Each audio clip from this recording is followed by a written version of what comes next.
Look यार, देखो हम लोग कोई कच्चे खिलाड़ी नहीं है। ये देख क्या है? ये क्या है? क्या है? अबे अबे अबे देना है, ये लटान के लिए पता है, कब से बोलो देने के लिए। ये तो चिल्लर है, मैं क्या चिंदी चोर दिखता हूँ? ये फिरौती के पैसे की मैयत का चंदा है।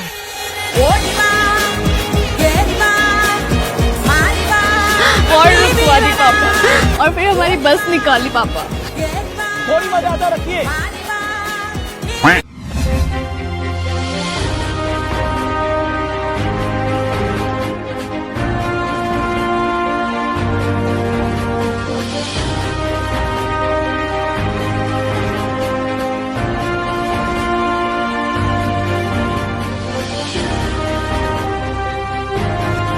कैसा हो दोस्तों, मैं मोहम्मद नईम शेख। तो मैं ये पूछना चाहता हूँ, क्या हमारे पीएम नरेंद्र मोदी की रुखसती का वक्त आ चुका है?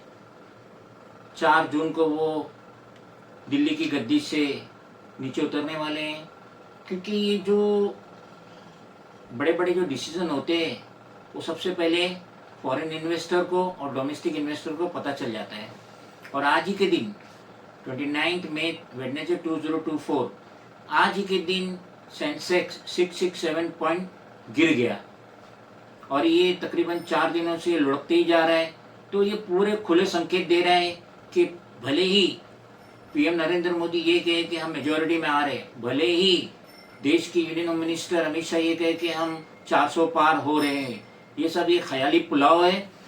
मोदी जी की मेजॉरिटी में नहीं आ रही है सरकार।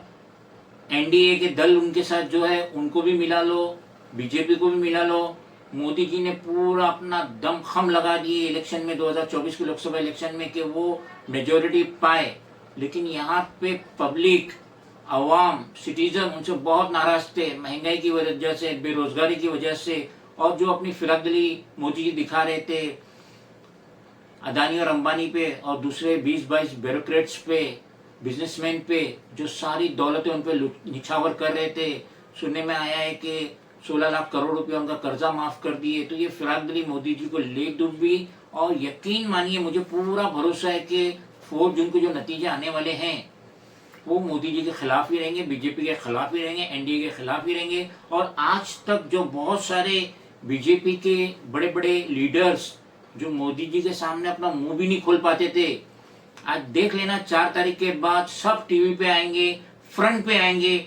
20 साल 10 साल पुराने उनके दिलों में जो जख्म है, जो मैल है, जो नफरत है मोदी जी के मुतालिक, उनके खिलाफ, वो सब जाहिर करेंगे।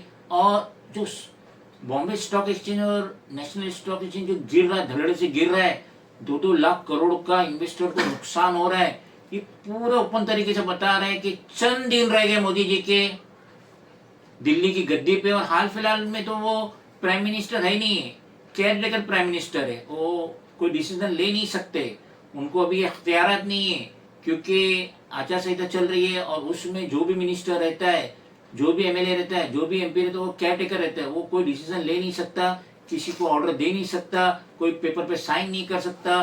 तो अब मोदी जी के महज 6-7 दिन रह गए दिल्ली की गद्दी पे, जो बैठे थे 10 सालों से। भले ही उनकी तमन्ना नहीं कि गद्दी छोड़े, बहुत सारे उर्बे इख्तियार करेंगे, लेकिन इस वक्त माहौल मोदी जी के खिलाफ है।